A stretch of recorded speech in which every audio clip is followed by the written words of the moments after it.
بسم اللہ الرحمن الرحیم۔ ایک صاحب نے پوچھا ہے کہ بچی کا نام لائبہ رکھنا کیسا ہے؟ تو اس کا جواب یہ کہ اگر تو یہ عین کے ساتھ ہو لائبہ، لام الف عین بے ہے، تو اس کا معنی ہوگا کھیلنے کودنے والی۔ لائب کا معنی عربی میں ہوتا ہے کھیل کود، تو لائبہ کا معنی کھیلنے والی۔ چنانچہ عربی زبان میں یہ جو فٹ بال ہوتا ہے اس کو کہتے ہیں لاعبۃ القدم، یعنی فٹ بال کھیلنے والا۔ تو اگر لام الف عین بے ہو تو پھر اس کا معنی ہوگا کھیلنے والی بچی، اور اگر حمزے کے ساتھ ہو لاعبہ تو پھر اس کا معنی ہوتا ہے پیاس رکھنے والی عورت، پیاسی لڑکی۔ انہوں نے آگے لکھا ہے کہ کیونکہ اس بچی کا میٹرک کی سند میں بھی اس کا نام یہی ہے، ہم اس نام سے مطمئن نہیں ہیں۔ نہیں، اگر یہ تو بچی اتنی بڑی ہو گئی ماشاءاللہ، اب اس کا نام بدلنا میٹرک کی سند میں اور دوسرے سرٹیفکیٹ میں بدلنا، شناختی کارڈ میں بدلنا، بے فارم میں بدلنا، بہت طویل کام۔ تو اس لیے نام رکھنے کے لیے الحمدللہ یہاں جمعوں میں کئی جمعے پہلے صرف ایک جمعہ اس موضوع پر تھا کہ ہمیں نام کیسا رکھنا چاہیے، اچھا نام کیا ہوتا ہے۔ اس میں میرے نام کی شرائط بتائی تھی کہ نام کا مطلب اچھا ہو، سب سے پہلی بات نام کا مطلب اچھا ہو۔ نمبر 2، وہ نام غیر مسلم استعمال نہ کرتے ہوں۔ نمبر 3، اس میں شرک نہ ہو۔ میں نے مثالیں دی تھیں اس وقت، جیسے باہر ہمارے عزیز و اقارب چلے جاتے ہیں غیر ملکوں میں، اپنے بچوں کی شادیاں کر دیتے ہیں، وہاں اب بیٹا ہوتا ہے اس کا نام وہ ڈیوڈ رکھتے ہیں، ڈیوڈ۔ اب بائبل کی زبان میں ڈیوڈ داؤد علیہ السلام کو کہتے ہیں، باوجود اس کے کہ یہ نبی کا نام ہے ڈیوڈ، لیکن قرآن کے مطابق نہیں، ہم نہیں رکھیں گے، یہ تو عیسائیوں کی شناخت ہوگی، بڑے ہو کر ایسا معلوم ہوگا جیسے عیسائی بچہ، حالانکہ نبی کا نام ہے۔ تو اگر نبی کا نام بھی کسی اور کتاب میں، آسمانی کتاب میں آتا ہو اور وہ عیسائیوں کی پہچان ہے، ہم نہیں رکھیں گے۔ اسی طرح میں نے ایک بات اس وقت یہ بھی عرض کی تھی کہ نام رکھنے میں نا، اگر ایک نام کے ڈکشنری میں آپ مطلب دیکھتے ہیں اور اس کے 5، 6، 7 مطلب ہیں، لیکن ایک مطلب اچھا ہے تو آپ وہ نام رکھ سکتے ہیں، ایک مطلب۔ اب اگر لفظ عثمان ہے، عثمان، اس کو آپ ڈکشنری میں دیکھیں تو اس کے 8 مطلب لکھے ہیں، ایک مطلب اچھا ہے بس۔ عثمان نبی صلی اللہ علیہ وسلم کے داماد، 2 بیٹیوں کے الگ الگ داماد بنے۔ تو حضرت عثمان غنی رضی اللہ تعالیٰ عنہ، اب لغت میں دیکھیں تو میں بتا دیتا ہوں اس کا مطلب بھی، یعنی کتنے برے مطلب ہیں اس کے، جیسے سانپ کا بچہ، اژدہے کا بچہ، یہ عثمان کا ترجمہ ہے ڈکشنری میں، لیکن ایک مطلب اس کا بہت اچھا ہے، اور وہ ہے خوبصورت قلم، خوبصورت پین، بہت اچھا۔ تو اگر کئی مطلب ہوں اور ایک مطلب بھی اس کا اچھا ہو تو وہ نام رکھ سکتے ہیں بچوں کا۔ اسی طرح اب لائبہ بچے کا نام رکھ دیا تو اب یہ اس کا معنی پیاسی بچی یا پیاسی لڑکی، بالکل ٹھیک ہے، علم کا پیاس رکھنے والی، دین کی پیاس رکھنے والی، تو بہت اچھا نام ہے، لاعبۃ الدین، دین کی پیاسی۔ جی،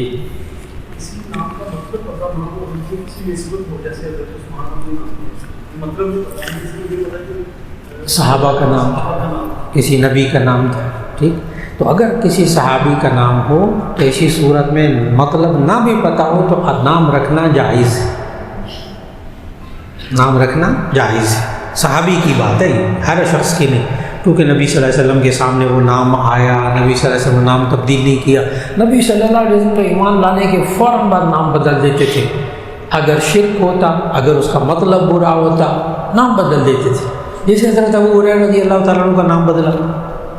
حضرت ابو ہریرہ کا اصل نام، یہ ابو ہریرہ تو کنیت ہے نا ان کی، نام کا عبد الشمس، سورج کا بندہ، شرکیہ نام ہے، کھلا شرک ہے، فوراً نام بدل کر عبد الرحمن رکھا۔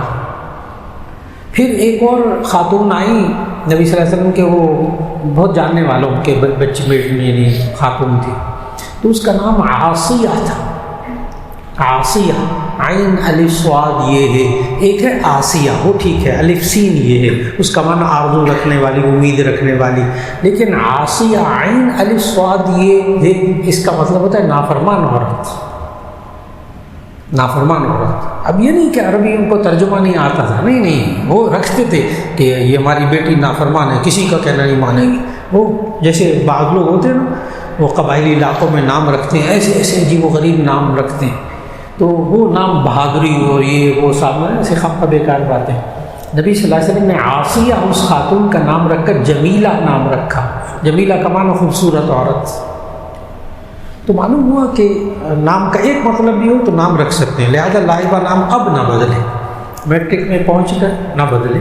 اور دوسرا یہ ہوتا ہے، اس کا حل بھی ہے کہ اگر کبھی ایسا ہو جائے کہ بچی پڑھ لکھ گئی، بچہ پڑھ لکھ گیا، بعد میں پتہ چلا اس نام کا مطلب ایسا تھا، تو ایسی صورت میں اور بہت آسان طریقہ ہے نام بدلنے کا کہ کاغذات میں نام نہ بدلا جائے، عرف رکھ لیا جائے، کاغذات میں نام نہ بدلا جائے، عرف رکھ لیا جائے۔ صحابہ کے ہاں بھی اب ابو ہریرہ کنیت ہے، نام اکثر کو پتہ ہی نہیں ہوتا، کنیت رکھ لی جائے، کوئی نام اور عرف رکھ لیا جائے۔ یہ ہمارے گھروں میں بھی بہت ہوتا ہے، شادی کے بعد نا دلہن جو آتی کہتے بھی ہم تو اس نام سے پکاریں گے، اس نام نہیں بدلتے، کاغذات میں کچھ نہیں، پھر وہی نام چل پڑتا ہے، تو ٹھیک ایسا بھی کیا جا سکتا ہے۔ ایک صاحب نے کہا میں جس دفتر میں کام کرتا ہوں وہاں کے مالک جو ہے انہوں نے عصر کا وقت 4:30 کر دیا ہے، جبکہ فقہ حنفی میں 4:42 پر شروع ہوتا ہے، تو یعنی مثل اول میں پڑھتے ہیں۔ اس کی طرف سے حکم ہے کہ جس نے نماز پڑھنی وہ 4:30 پر پڑھے، نہیں پڑھنی تو نہ پڑھے۔ اب ایسی نماز میں کیا صورت کریں؟ یعنی انہوں نے دفتر میں ان صاحب نے کہا ہے کہ مثل اول میں نماز ہوا کرے گی۔ مثل اول میں امام ابو حنیفہ کے نزدیک مثل ثانی جو ہے، یعنی جب 1 فٹ کا سایہ 2 فٹ ہو جائے تو دوسرے فٹ کے اندر پھر یہ عصر کا سایہ نہیں ہے، یہ ظہر کا وقت ہے امام ابو حنیفہ رحمہ اللہ کے نزدیک۔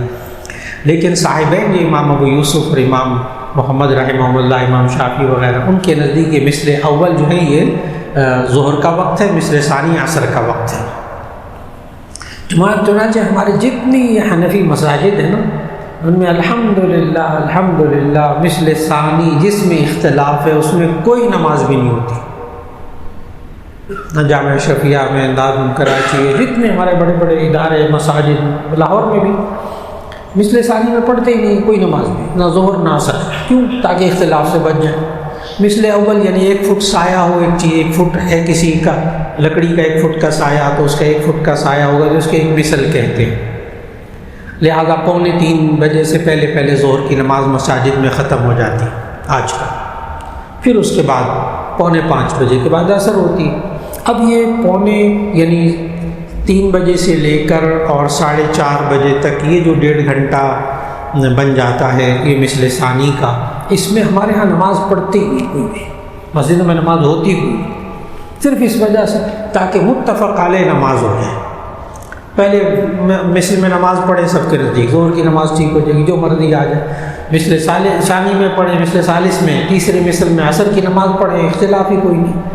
لیکن اگر کہیں ایسا پیش آ جائے کہ وہ صاحب یہ کہتے ہیں چونکہ اس میں اختلاف ہے مثل ثانی میں، اس لیے اگر یہ ظہر کی نماز مثل ثانی میں پڑھیں گے تو انشاءاللہ ظہر کی نماز ہو جائے گی، اور اگر یہ مثل اول میں عصر کی نماز پڑھیں گے تو انشاءاللہ ان کی نماز عصر کی ہو جائے گی۔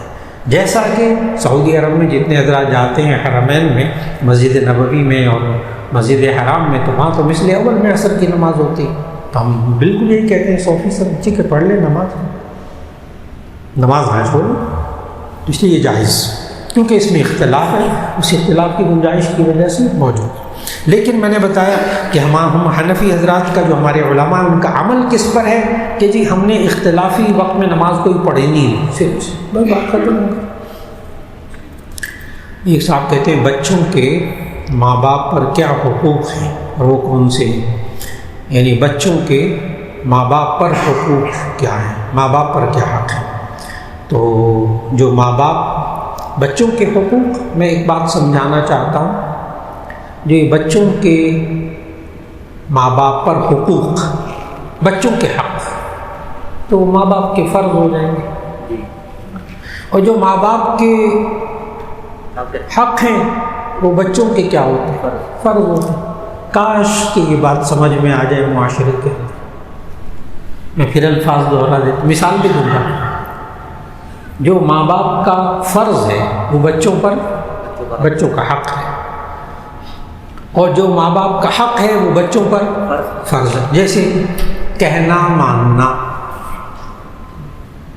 ماں باپ کا، یعنی اطاعت، ماں باپ کی اطاعت، ماں باپ کا کہنا ماننا، یہ ماں باپ پر، ماں باپ کا حق، بچوں پر فرض۔ بچوں کی اچھی تربیت کرنا بچوں کا حق، ماں باپ کا فرض۔ اب یہ بات آسانی سے اچھی سے سمجھ میں آ گئی نا، سیدھی سیدھی بات ہے۔ اب میں پتہ کیا کہنے لگا ہوں، ہمیشہ حقوق کی بات کی جاتی ہے، فرائض کی بات ہی نہیں کی جاتی۔ ہمارے معاشرے کی مصیبت ہے، حالانکہ وہی فرائض حقوق ہوتے ہیں دوسرے کے۔ شوہر کو چاہے شوہر اپنے فرائض پورے نہیں کرتا، وہ بیوی کے کیا ہوتے ہیں؟ حقوق ہوتے ہیں، اور جو بیوی کے فرائض ہوتے ہیں وہ شوہر کے کیا ہوتے ہیں؟ حقوق ہوتے ہیں۔ ہم ہمیشہ کس کی بات کرتے ہیں؟ حق، فرض کی فکر نہیں کرتے۔ اگر معاشرے میں فرض کی فکر کرنا شروع کر دیں، دوسروں کو حقوق خود بخود ادا ہونے شروع ہو جائیں گے۔ اگر ہر شخص اپنا فرض ادا کرنا شروع کر دے، دوسرے کا حق خود بخود کیا ہو جائے گا؟ ادا ہو جائے گا۔ اس لیے گزارش ہے کہ بچوں کا پہلا حق، یعنی ماں باپ کا پہلا فرض، اب میں ماں باپ کے فرائض بتاؤں گا، وہ بچوں کے حقوق ہوں۔ پہلا فرض کہ بچوں کو زندگی کا حق دے، زندہ رہنے کا حق دے۔ کوئی ایسا کام نہ کریں جس سے بچوں کی زندگی کو خطرہ ہو، پیدائش کے فوراً بعد زندہ رہنے کا حق دیں۔ پھر ان کو مسلمان بنائیں، ماں باپ کا فرض ہے، ان کو دین پر رکھیں، دین کے مطابق ان کی تربیت کریں۔ ماں باپ کا فرض ہے کہ وہ بچوں کو حلال روزی کھلائیں، ان کے کھانے پینے رہائش کا جتنا مناسب ہوتا ہے وہ انتظام کریں، ان کے اخلاق پر نظر رکھیں، ان کے اخلاق اور کردار کو بنانا ماں باپ کے ذمہ فرض ہے۔ قیامت کے دن پوچھا جائے، ان کو نماز کا پابند کریں، ان کے گناہوں سے بچنے کی کوشش کریں ان کے لیے۔ پھر جب جوان ہو جائیں ان کی شادی کر دیں، خلاص ماں باپ فارغ ہو گئے۔ اب اس کے بعد وہ ذمہ دار ہوں گے اپنے عمل کا خود۔ بالکل اسی طرح ہم اگر ہر شخص، ہر بندہ اپنے فرض کی فکر کرنا شروع کر دے، انشاءاللہ معاشرے میں بہت بہتری آ جائے گی۔ ایک صاحب نے کہا جی پچھلا سوال تھا وہ نماز والا، جی، آپ نے فرمایا کہ احتیاط کرتے ہیں کہ قرآن کے بعد، لیکن ایک عالم سے یہ سنا کہ اس کے بعد زور کی نماز مثال کے طور پر صلاتین پڑھیں، تو وہ فرما رہے تھے کہ ہوتی ہی نہیں، جی ایسا ہی ہے جی نہیں ہے نماز، زور کی صلاتین سڑتین پڑھنی ہے جی۔ تو بس ایک عالم نے کہا، اس کو اب نہ سنیں، اب اس عالم کو سنیں جس پر اعتماد ہے، جس ڈاکٹر پر اعتماد ہے اس کے سامنے بیٹھ کے کبھی نہ کہیں فلاں ڈاکٹر صاحب نے تو یہ دوائی لکھ کر دی تھی، یا وہ بگا دے گا یا سمجھا دے گا۔ میں نے سمجھا دیا، میں نے سمجھا دیا۔ ایک عالم، ابھی میں نے جمعے میں کہا نا، سارا مسئلہ بتا دیتے ہیں ہم، اس کے بعد کہتے ہیں ویسے حضرت سوشل میڈیا میں تو فلاں یوں کہتے ہیں، بات ختم ہوگا۔ کس پر اعتماد کرتے ہیں؟ کس کی بات اعتماد کرتے ہیں؟ اور سوشل میڈیا میں سارے غلط نہیں ہیں، سارے غلط نہیں ہیں۔ اب ہم تو سمجھ جاتے ہیں یہ غلط ہے یہ صحیح ہے، یہی اللہ کرے معاشرے کے اندر شعور پیدا ہو جائے، اور الحمدللہ شعور پیدا ہے، شعور موجود ہے، اتنا بھی اندھیرا نہیں چھایا۔ جو حضرات یہاں سوال و جواب کی نشست میں بیٹھتے ہیں، جمعوں میں لگاتار آ رہے ہیں، وہ سوشل میڈیا کو پہچان کے یوں فیصلہ کرتے ہیں، چٹکی بجاتے فیصلہ کرتے ہیں، یہ صحیح بول رہا ہے غلط بول رہا ہے۔ ایک ساتھ معراج کے موقع پر یہاں بیان تھا، وہ معراج کے موقع پر بیان سنا، انہوں نے کہیں سوشل میڈیا پہ کسی نے ان کے سامنے نقل کر دیا کہ وہ یوں کریں یوں کریں گے، بالکل غلط ہے، مولانا صاحب نے قرآن کی روشنی میں بتایا، بات ختم ہو۔ اس لیے ایک عالم کا نام بھی نہیں لینا، ذکر بھی نہیں کرنا، جس پر اعتماد ہے وہ کیجیے۔ میں نے پوری بات بتائی ہے، اور ہم یہی والی بات جامعہ اشرفیہ میں 800 شاگرد میرے سامنے ترمذی پڑھنے والے، بخاری پڑھنے والے ہوتے ہیں، ان کو یہی والی بات میں لکھوائی ہے، میں نے ابھی گزشتہ ہفتے 800 علماء کو یہی والی بات لکھوائی، اور پتہ میں کیا کہتا ہوں، میں کہتا ہوں یہی جا کے باہر بتاؤ، یہی جا کے باہر بتاؤ، گند مت گھولو اپنے ذہنوں کے اندر، چھوٹی چھوٹی باتیں دیکھیے کیا چیز ہے۔ ایک صاحب نے کہا نفل نماز پڑھ کر کسی کو صدقہ کر سکتے ہیں؟ جی، ہر نیک عمل کر سکتے ہیں، ہر نیک عمل صدقہ کر سکتے ہیں۔ پڑھیں گے نفل اللہ کے لیے، کسی انسان کے لیے نہیں، پھر اس کو صدقہ کرتے ہیں، بالکل ٹھیک، کوئی نیک عمل صدقہ کر دیں، قرآن پڑھ کر کر دیں، درخت لگا کر دیں، کوئی صدقہ ویسے صدقہ کر کے کر دیں، ثواب پہنچایا جا سکتا ہے۔ ایک صاحب کہتے ہیں کہ قرآن مجید پڑھ کر فوت شدہ کو ثواب پہنچایا جا سکتا ہے، کسی حدیث سے اس کا ذکر ملتا ہے؟ جی نہیں، پورا قرآن نہ پڑھیں۔ ایک صحابی کے حدیث سے ثابت نہیں، ایک صحابی نے کہا کہ یا رسول اللہ میری والدہ کا انتقال ہو گیا، میں کیا کروں؟ نبی صلی اللہ علیہ وسلم نے فرمایا فَلْيُصَلِّ لَهَا وَاسْتَغْفِرْ لَهَا، ان کے لیے رحمت کی دعا کرو، ان کے لیے استغفار کرو، اور سکھایا بھی، جملہ سکھایا، اللہم اغفر لہا ورحمہا، اے اللہ اس کی مغفرت فرما، اس پر رحم فرما۔ اتنا سا جملہ کہنے، اتنی سی دعا کا اثر تو پہنچتا ہے، پورے قرآن کا نہیں پہنچتا، ایک لائن کا ثواب تو پہنچ رہا ہے، یہ تو حدیث سے ثابت ہے، تو آپ دعا کر دیجیے، قرآن مجید پڑھ کر پھر ان کے لیے مغفرت کی دعا کر دیے گا، اس میں کوئی اختلاف نہیں۔ اور یہ والی دعا رب ارحمہما کما ربیانی صغیرا،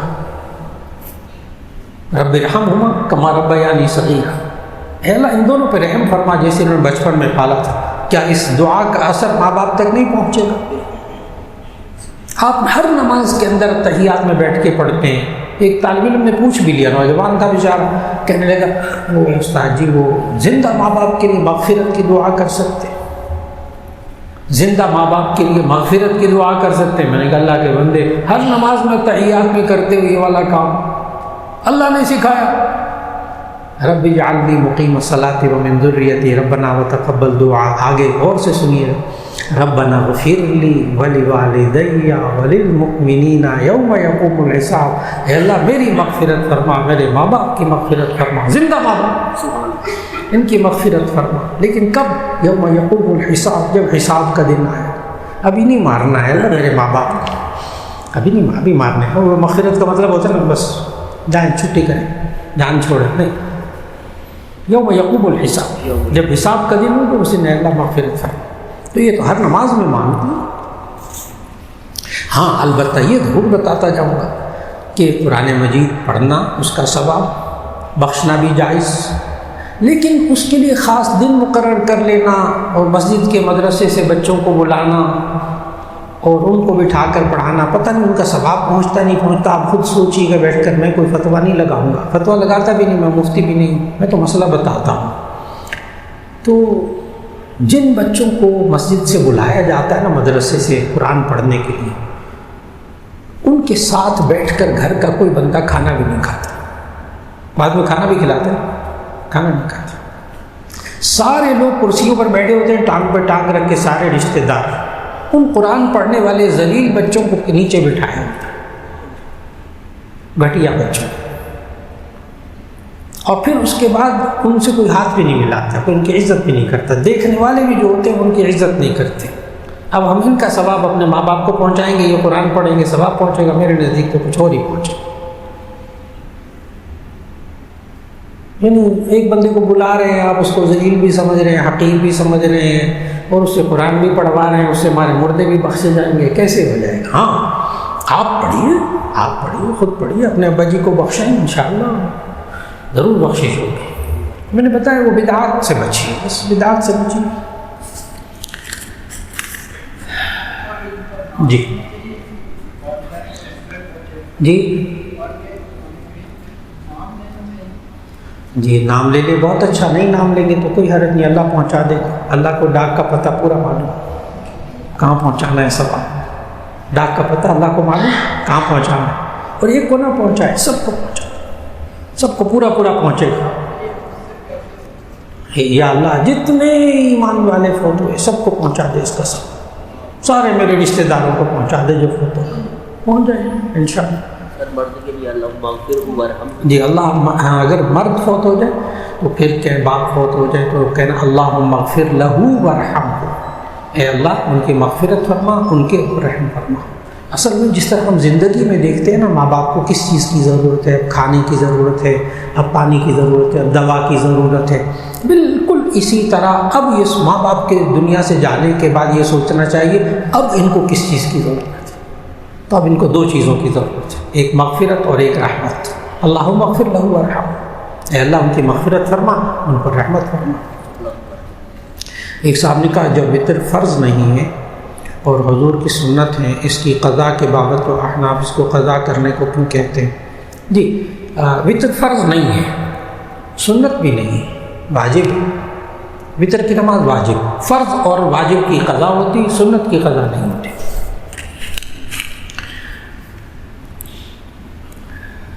ایک صاحب نے نام لے کر پوچھا کسی صاحب کے بارے میں کہ وہ نماز کی پہلی 2 رکعتوں میں سورہ فاتحہ نہیں پڑھتے تھے اور باقی 2 رکعتوں پڑھتے تھے، فلاں کرتے تھے. جی نہیں، آپ آسان سی بات ذہن میں رکھ لیجیے، جن حضرات کے نزدیک امام کے پیچھے سورہ فاتحہ پڑھنا واجب ہے، جیسے شافعی حضرات ہوتے ہیں، حنبلی حضرات ہوتے ہیں، تو وہ ضرور پڑھیں کیونکہ ان کی نماز نہیں ہوگی سورہ فاتحہ کے بغیر.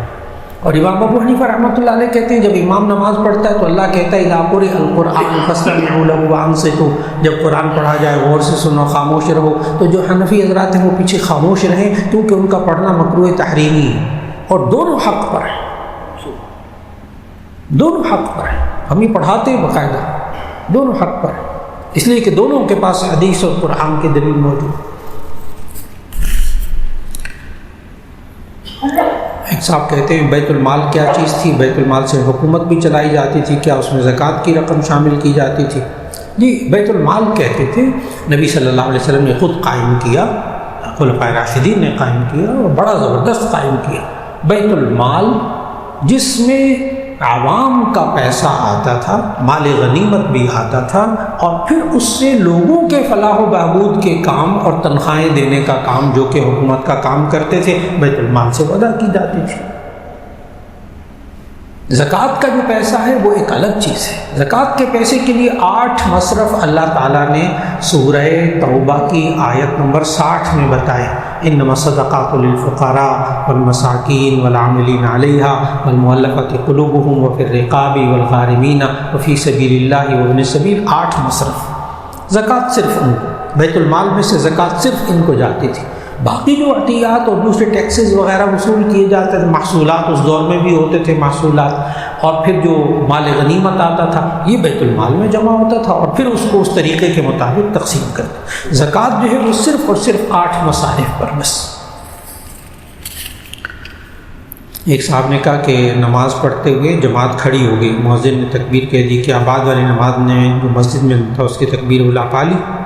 اچھا، تکبیر اولیٰ کا سوال ہے. یہ بہت بڑی فضیلت نبی صلی اللہ علیہ وسلم نے بتائی. جامع ترمذی کی حدیث ہے کہ جو بندہ 40 دن تک اس طرح نماز پڑھے کہ اس کی تکبیر اولیٰ فوت نہ ہو تو اس کو 2 براءتیں، 2 چیزوں سے چھٹکارا نصیب ہوتا ہے. براءۃ من النفاق و براءۃ من النار. ایک جہنم کی آگ سے چھٹکارا ملتا ہے، ایک اس کو اللہ منافقت سے بچا لیتا ہے، نفاق سے بچا لیتا ہے. اب وہ تکبیر اولیٰ کی حد کیا ہے؟ کون سا شخص تکبیر اولیٰ پا لیتا ہے؟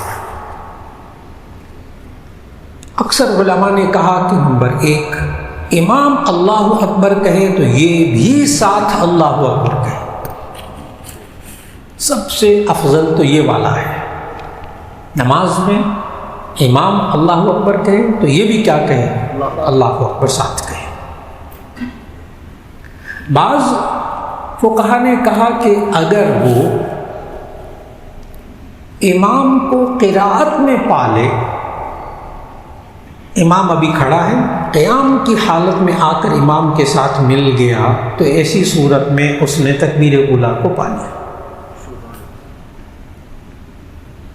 اور تیسری چیز، بعض علماء نے کہا رکوع میں بھی اگر امام کو پا لیا تو چونکہ اس نے پہلی رکعت کو پا لیا اس لیے تکبیر اولیٰ کو بھی پا لیا۔ اب کافی گنجائش موجود، تو فکر اس بات کی ہو کہ جب امام اللہ اکبر کہے تب اللہ اکبر کہے، تکبیر اولیٰ مل گئی۔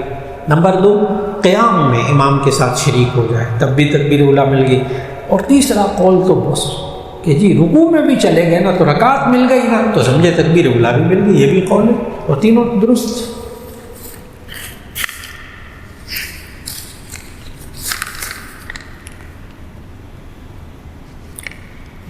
اچھا جی، کہتے ہیں قرآن و سنت کی روشنی میں بتائیں، جب کسی کے بہت زیادہ امیر گھرانے میں بچہ پیدا ہوتا ہے، بہت لوگ مبارکباد دینے آتے ہیں، جب اس بچے کی شادی ہوتی ہے بہت زیادہ امیر لوگ آتے ہیں، جب دنیا سے فوت ہوتا ہے بہت زیادہ لوگ آتے ہیں، جب غریب گھرانے میں ایسا نہیں ہے، کیا اسلام نے برابر کے حقوق نہیں دیے؟ اچھا جی، اس کا جواب یہ ہے، یہ جو مساوات ہے نا، مساوات، اس کو سمجھنا بہت ضروری ہے۔ مساوات، برابری، پیسے سب کے پاس برابر ہوں، یہ نہ اللہ چاہتا ہے نہ اسلام چاہتا ہے۔ گھر سب کے پاس برابر ہوں، نہ اللہ چاہتا ہے نہ اسلام چاہتا ہے۔ سب کی تنخواہیں برابر ہوں، نہ اللہ چاہتا ہے نہ قرآن، اور یہ نظام دنیا میں آیا، وہ بہت بڑی ایک طاقت جو سوشلزم پر چلتی تھی۔ وہاں کیا تھا پتہ ہے؟ وہاں یہ تھا کہ سب کی تنخواہیں برابر، مساوات، سب کو گھر ایک جیسے۔ وہ پھر گھر ایک جیسے کیسے ہوتے تھے؟ یہ 2 بندوں کا کوارٹر، یہ 4 بندوں کا، یہ 6 بندوں کا، یہ 8 بندوں کا، تو پھر وہ جتنے گھر میں بندے ہو جاتے تھے، ایک بچہ زیادہ ہو گیا اگلے گھر میں منتقل کر دیتے۔ اب بڑے مزے کی بات ہے نا، سب کے گھر بھی برابر، تنخواہیں بھی برابر، کتنا اچھا لگ رہا ہے آپ کو۔ ڈبل روٹی بھی سب کے لیے برابر، ہاں چینی کی لائنیں لگتی تھیں، وہ چینی بھی ایک جیسی ملتی تھی، برابر برابر کارڈ ہوتے، راشن کارڈ بنائے ہوئے تھے، چینی سب کے لیے ایک جیسی، چاول سب کے لیے ایک جیسے، آٹا سب کے لیے ایک جیسا، گھر سب کے ایک جیسے، تنخواہیں سب کی ایک جیسی۔ آپ بھی سوچتے ہوں گے بڑے مزے آ گئے، لیکن اب مجھے بتائیے جو میٹرک پاس ہے وہ MBBS کیوں کرے گا جب اس کو روٹی اور تنخواہ ایک جیسی ملے گی؟ اب آپ نے اس اپنا ذہن لڑانا ہے تھوڑا سا، میٹرک پاس کیوں پڑھے گا، کیوں MBBS کرے، کیوں انجینئرنگ پڑھے گا؟ اس کو تنخواہ اتنی ملنی ہے، گھر اتنا ہی ملنا ہے، روٹی اتنی ملنی ہے اس ملک کے اندر۔ چنانچہ وہ نظام تباہ ہو گیا، ختم ہو گیا، وہ طاقت، سوشلزم کی طاقت ہی وہ ختم ہو گئی۔ تو لوگوں نے سوچا ہے، بہت کچھ سوچا ہے۔ یہ جو ان کا سوال ہے نا، امیر لوگ غریب لوگ، یاد رکھ لیجیے، ان اللہ یبسط الرزق لمن یشاء ویقدر، یہ اللہ جس کے لیے چاہتا ہے رزق کو کشادہ کرتا ہے، جس کے لیے چاہتا ہے تنگ کر دیتا ہے۔ یہ اللہ کے نزدیک مساوات نہیں ہے، نہ اللہ اس میں مساوات قائم کرنا چاہتا ہے، نہ کبھی اس میں مساوات قائم ہو سکتی ہے، نہ ہوگی، نہ اسلام چاہتا ہے، یہ والی مساوات نہیں چاہتا۔ اسلام پتہ کس کا چاہتا ہے؟ مساوات کا مطلب کیا ہے؟ جس کا جو حق ہے وہ اس کو دے دیا جائے۔ میٹرک پاس کو میٹرک کا حق دے دیا جائے، MBBS پاس کو اس کا حق دے دیا جائے، فلاں ہے اس کا حق دے دیا جائے، اس کی حق تلفی نہ کی جائے۔ جو انسانی حقوق ہیں اس میں سب برابر ہونے چاہیے۔ جان کا حق، مال کا حق، جان کی حفاظت، مال کی حفاظت، عزت کی حفاظت، اس میں حقوق جو انسانی حقوق ہیں اس میں سب برابر۔ غلطی وہاں ہوتی ہے جہاں امیر کو انسانی حقوق ملتے ہیں، غریب کو انسانی حقوق نہیں ملتے، یہ ہے اسلام کے خلاف، یہ ہے اسلام کے خلاف۔ اس لیے اور یہ بھی بتا دوں کہ کامیاب انسان کی نشانی نہیں ہے یہ کہ اس کے پاس زیادہ پیسے ہوں، مال و دولت ہو، یہ بھی اللہ نے نہیں بتایا۔ ان اکرمکم عند اللہ اتقاکم، اللہ کے نزدیک عزت تم میں سے اس کی ہے جو زیادہ متقی ہے، زیادہ پرہیزگار ہے، جو گناہ گار نہیں ہے۔ جتنا اللہ کا زیادہ فرما بردار ہے، چاہے غریب ہے، اللہ کے نزدیک بہت عزت والا ہے۔ یہ سوال پتہ کس بات پر مبنی ہے؟ یہ سوال اس بات پر مبنی ہے کہ جی امیر آدمی کی معاشرے میں عزت ہوتی ہے، غریب آدمی کی عزت نہیں ہوتی، اس کے یہاں بچہ بھی ہوتا ہے، سارے لوگ آتے ہیں، امیر آتے ہیں، مرتا ہے تو اس کا جنازہ بڑا شاندار، اس کے آتے ہی امیر بندے، شادی ہوتی ہے وہاں بھی امیر بندے آتے ہیں۔ اس نے سمجھا ہے کہ شاید اس کو عزت والا انسان کہتے ہیں۔ اے بندے، اگر تیرے پاس حلال کھانے کو ہے، حرام سے تو بچتا ہے، اور گناہ تیری زندگی میں ایک بھی نہیں ہے، تو ان سب سے زیادہ عزت والا ہے اللہ کے نزدیک، سب سے زیادہ عزت والا ہے اللہ کے نزدیک۔ فکر اس چیز کی کرنی ہے۔ یہ دنیا میں اتنے امیر آدمی آگے فلاں آگے، یہ اس سے متاثر بھی نہیں ہونا چاہیے، اس سے متاثر بھی نہیں ہونا چاہیے۔ ایک صاحب نے کہ استخارہ کرنے کا کیا طریقہ ہے اور کتنے دن تک کرنا چاہیے، اور استخارے سے خواب میں کچھ نظر آتا ہے، تو اس کا جواب یہ، استخارے کا لفظ کا مطلب ذہن میں رکھ لیجیے۔ استخارے کا مطلب ہے خیر چاہنا، استخارے کا مطلب خیر چاہنا، خیر طلب کرنا، اور دعا ہے استخارے کو، اس کا مطلب بتاتا ہوں۔ اے اللہ آپ جانتے ہیں میں نہیں جانتا، اے اللہ آپ قدرت رکھتے ہیں مجھے قدرت نہیں ہے، اے اللہ اگر اس کام میں خیر ہے تو میرے لیے آسان کر دے، اے اللہ اگر اس کام میں میری دنیا یا آخرت کا کوئی شر ہے، اے اللہ مجھے بچا لے۔ اب اس میں رات کو خواب آنا بھی ضروری نہیں، سونا بھی ضروری نہیں۔ نبی صلی اللہ علیہ وسلم نے جتنی بات بتائی وہ یہ ہے، 2 رکعت نفل پڑھیں، اس کے بعد دعا مانگیں، یہ والی ترجمہ بھی پڑھیں کہ اللہ سے مانگا کیا ہے، اس کے بعد جس طرح 2 دن 3 دن 4 دن 10 دن 20 دن مہینہ کرتے رہے استخارہ، جب ایک بات پر دل مطمئن ہو جائے آپ وہ کام کرنا، آپ کا دل مطمئن ہو جائے وہ کام کر لیں، چاہے کوئی بزرگ خواب میں نہ آئے، کوئی اشارہ نہ ہو، کوئی رنگ نظر نہ آئے۔ بعض کتابوں میں لکھا ہوتا ہے، رنگ بنگ لکھے ہوتے ہیں، سرخ رنگ نظر آئے تو آگ نظر آئے تو بری چیز ہوتی ہے، گرین کلر نظر آئے تو بالکل ٹھیک ہوتی ہے۔ وہ ٹریفک کے اشارے ہو گئے نا، گرین کلر آیا تو چل پڑے، اور جب ریڈ کلر آیا تو سٹاپ، رک جائیں۔ نہیں، دین یہ تو فعال ہو گئی نا، فعال نہیں ہے۔ استخارہ اور چیز ہے، فعال ہوتا ہے وہ پرندہ اڑایا، یوں کر کے پرندہ اڑایا، دائیں طرف اڑ گیا تو اوکے، بائیں طرف اڑا تو نہیں، یہ نیگیٹو ہے۔ وہ سفر بھی نہیں کرتے تھے عرب، پرندہ اڑاتے تھے، ادھر گزر جاتا تھا تو دائیں طرف تو کہتے ٹھیک ہے یہ شادی ہے، یہ ڈیل کر لینی چاہیے، زمین خرید لینی، گھر خرید لینا چاہیے، بائیں طرف کو ہو جائے، یہ فعال ہے، یہ ناجائز ہے، یہ حرام ہے، فعال نہیں، فعال نہیں۔ استخارہ، اور استخارہ لگاتار کیجیے، میں نے آسان طریقہ بتایا، 2 رکعت نفل پڑھیں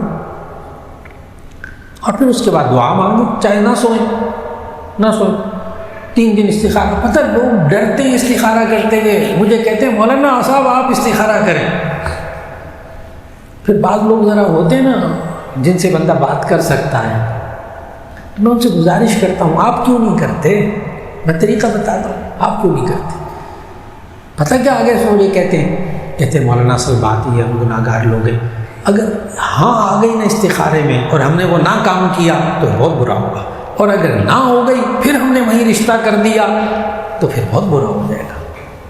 لوگ ڈرتے ہیں استخارہ کرتے ہوئے ہمارے معاشرے کے اندر، وجہ کیا ہے؟ استخارے کا کنسیپٹ غلط ہے، ذہنوں میں سوچ غلط ہے استخارے کے بارے میں، قرآن و سنت کے خلاف سوچ ہے۔ استخارے میں ہاں نہ نہیں ہوتی، یس نو نہیں ہوتا۔ مت پوچھے کسی سے استخارہ کروا کے کہ ہاں جی ہاں ہوئی ہے یا نہ ہوئی، وہ ہم نے اپنے بزرگوں سے استخارہ، 20 لوگ ہیں میرے پاس، گند بھرا پڑا ہے ہمارے معاشرے میں کہ وہ ہمارے اپنے بزرگوں سے استخارہ کروایا تھا، بزرگ کہتے ہیں نہیں یہ رشتہ مناسب نہیں، اللہ کے بندے بزرگ سے استخارہ ہی کیوں کروایا؟ اس مولانا صاحب کو نہ اس لڑکی کے بارے میں پتہ، نہ مولانا صاحب کو اس لڑکی کے بارے میں کوئی جذبات ہے، وہ استخارہ کیا کریں گے؟ خاک کریں گے استخارہ؟ آپ کرو استخارہ جس پر بیت رہی ہے، آپ کرو استخارہ، آپ کا ذہن بتائے گا کہ اللہ آپ کے ذہن میں ڈالے گا کہ خیر ہے شر، ہاں ہو گیا شادی ہو گئی، پھر بعد میں خرابی نظر آئی تو ٹھیک ہے، اس میں خیر تھی، اللہ نے کروا دی، اب اس میں نقصان ہوا یہ بھی اللہ کی طرف سے۔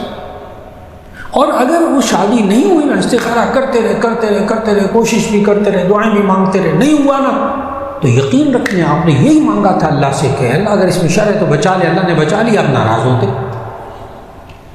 اب اللہ سے ناراض ہوتے۔ میں مانگا کیا تھا؟ دعا مانگو، استخارے کے اندر کیا مانگا تھا؟ اے اللہ اگر اس میں شر ہے مجھے بچا لے، تو اللہ نے بچا لیا، اب شکر کریں۔ شکر کریں اللہ نے بچا لیا.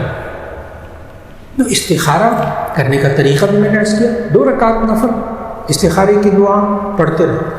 یہ بھی نہیں کہ 3 دن بعد استخارہ نہیں کرنا. اور بعض لوگ مجھے پتہ کیا کہتے ہیں، حضرت وہ استخارہ میں نے کیا تھا. میں نے پھر کہنے کو اب استخارے پہ استخارہ تو نہیں ہو سکتا. استخارے کے اوپر استخارہ تو نہیں ہو سکتا. اب استخارے کے اوپر استخارے کا مطلب سمجھتے ہیں؟ وہ پہلے استخارے میں نہ ہو گئی تھی، بزرگ آئے تھے کہتے تھے بالکل شادی نہیں کرنی، اللہ کے بندے. وہ استخارے پر استخارہ نہیں میں نے کرنا. کیوں؟ اس لیے کہ پہلے ہاں ہو گئی تھی، اب کیا نا استخارہ تو یہ تو گڑبڑ ہو گئی. نہیں، آپ استخارے پر استخارہ چڑھائیں، استخارے پر استخارہ کریں، بار بار کریں، یہاں تک کہ اللہ دل میں ڈال دیں. کیوں؟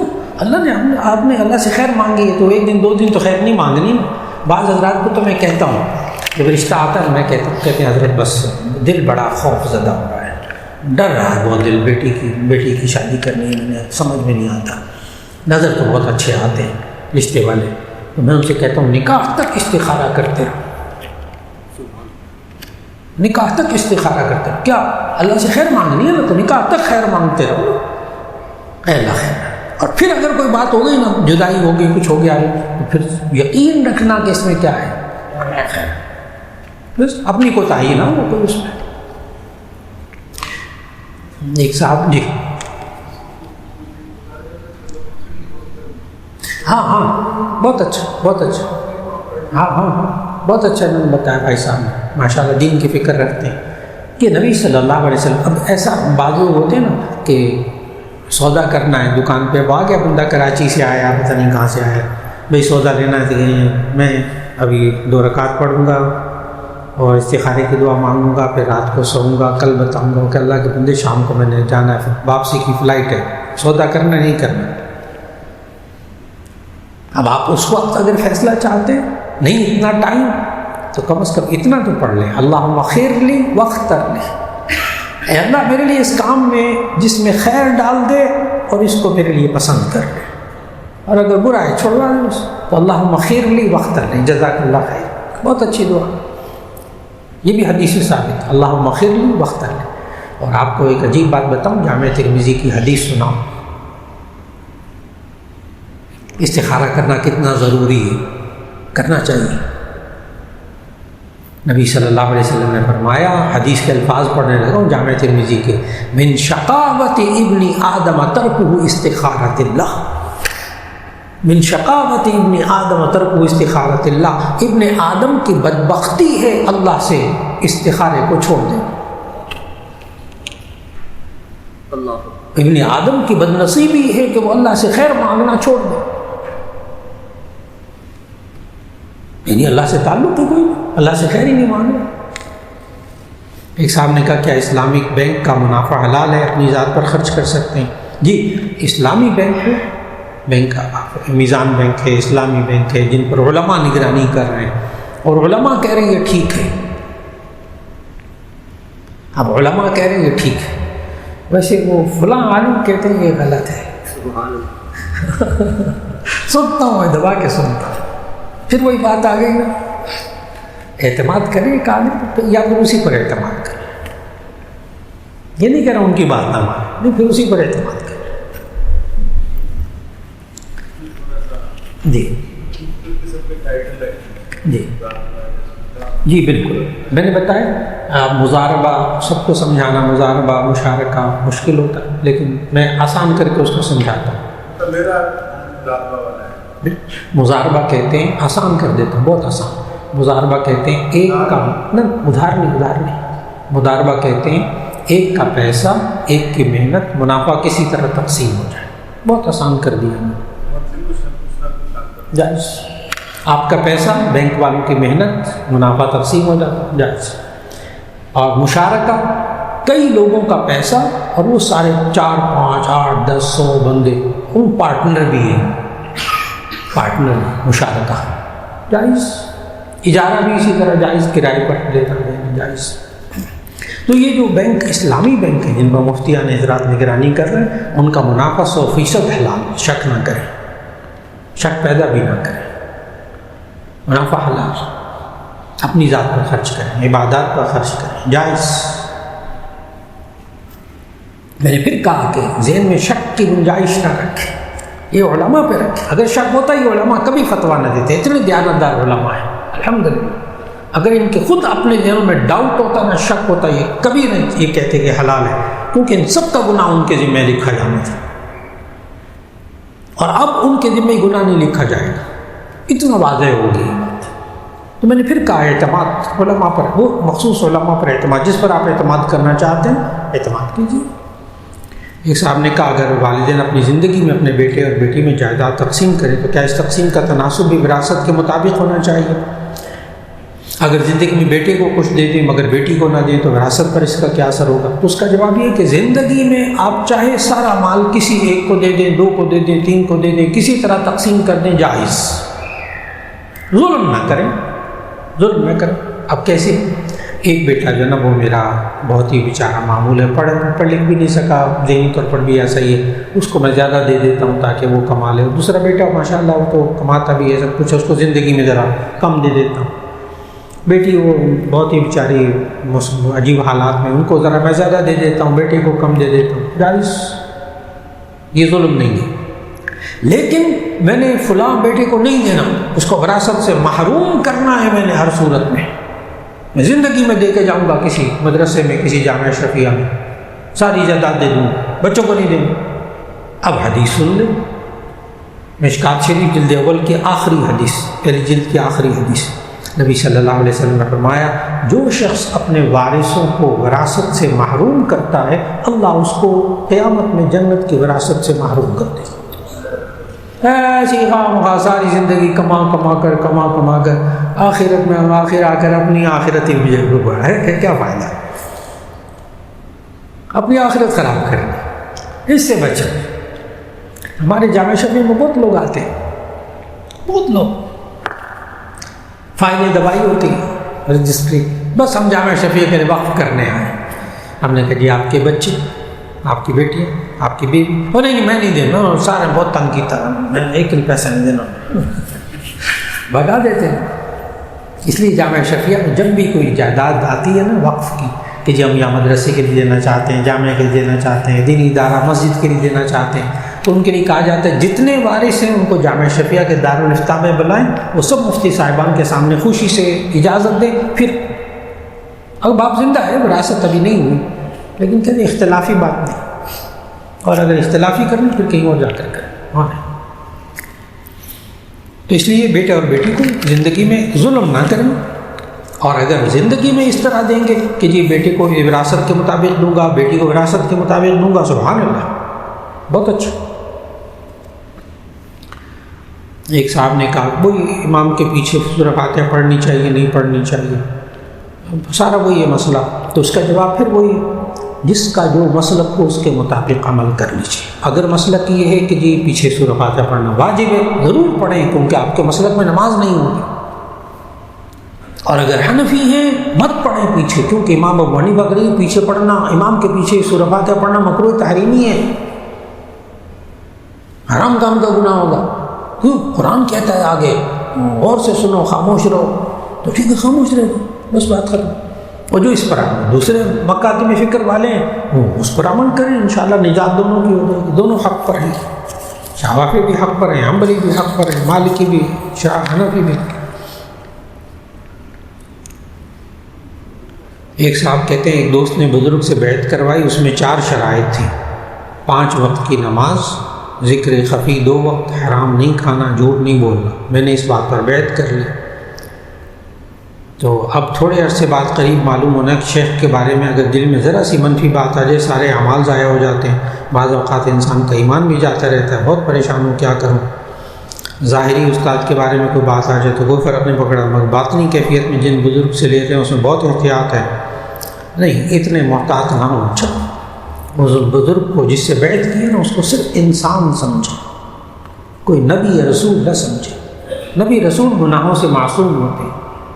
ہمارے مشائخ، ہمارے بزرگوں سے گناہ ثابت ہو سکتے ہیں، گناہ سرزد ہو سکتے ہیں، وہ انسان ہیں. اگر دیکھیں کہ یہ کھلا گناہ کبیرہ کر رہا ہے تب وہ شیخ نہیں ہے، وہ پھر کچھ اور ہے. کھلا گناہ کبیرہ، سر یہاں ایک ہے چھپ کر کوئی بات معلوم ہو گئی بس اس کے پیچھے نہ جائے، ممکن ہے اس نے توبہ اور استغفار کر لو. تو شیخ جو ہوتے ہیں وہ انسان ہوتے ہیں، جن سے بیعت کی ہے وہ انسان ہے. اور جو باتیں انہوں نے کہی ہیں کہ نماز پڑھو جھوٹ نہ بولو، بالکل ٹھیک ہے، جو باتیں لکھی ہیں وہ تو ٹھیک ہے، جب تک اللہ اور اس کے رسول صلی اللہ علیہ وسلم کے حکم کے مطابق وہ عمل کر رہا ہو، آپ عمل کر رہے ہیں، بالکل ٹھیک. اور شیخ کا عمل اگر سب کے سامنے قرآن و سنت کے خلاف ہو، جیسے وہ نماز ہی نہ پڑھتا، جیسے وہ روزہ ہی نہ رکھتا، جیسے وہ شراب پیتا، جیسے وہ نشہ کرتا، اب ظاہر ہے وہ شیخ کہلانے کے قابل تو نہیں ہے. شیخ کی پہلی شرط یہ ہے کہ اس کے اپنی زندگی میں گناہ کبیرہ ظاہری طور پر کم از کم ہو، باطنی طور پر آپ ذمہ دار نہیں ہیں.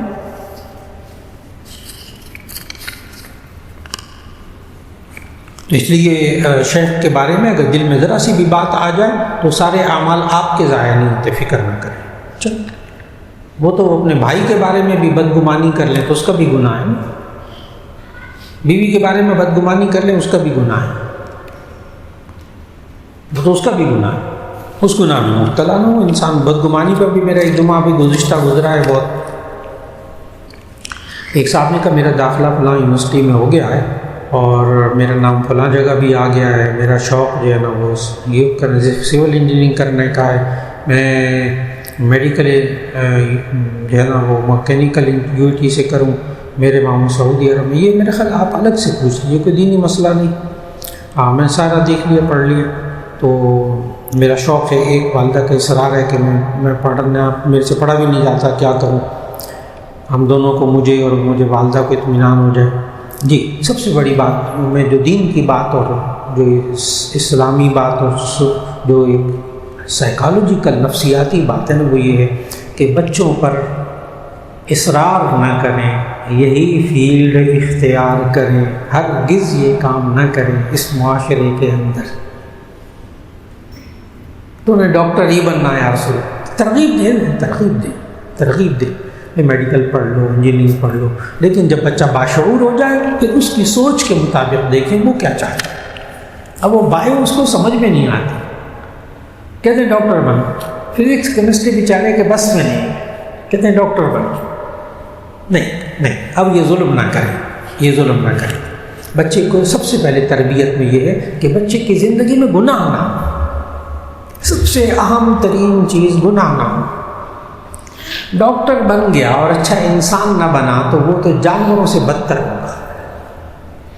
ناراض نہ ہونا. اچھا عالم بن گیا، ماں باپ کو دکھ پہنچا رہا، ماں باپ کے ساتھ بدتمیزی سے بات کر رہا، عالم فارغ التحصیل میرا شاگرد، شادی ہو گئی، بیوی کو مار رہا ہے، بیوی آئے دن زخمی، کبھی سر پھٹا ہوا ہے، کبھی کچھ ہو رہا ہے، عالم کیا ہے؟ کچھ بھی نہیں. تو اصل میں یہ ڈگریاں لے لینا، یہ پڑھائی ہے، یہ سب ایک الگ چیز، اس پر بچوں کو اصرار نہیں کرنا چاہیے. جس چیز پر اصرار کرنا ہے وہ ہے کہ ان کی زندگی میں گناہ نہ ہو، وہ اللہ کی عبادت میں لگے ہوئے. جزاک اللہ. السلام علیکم ورحمۃ اللہ. یہ بھی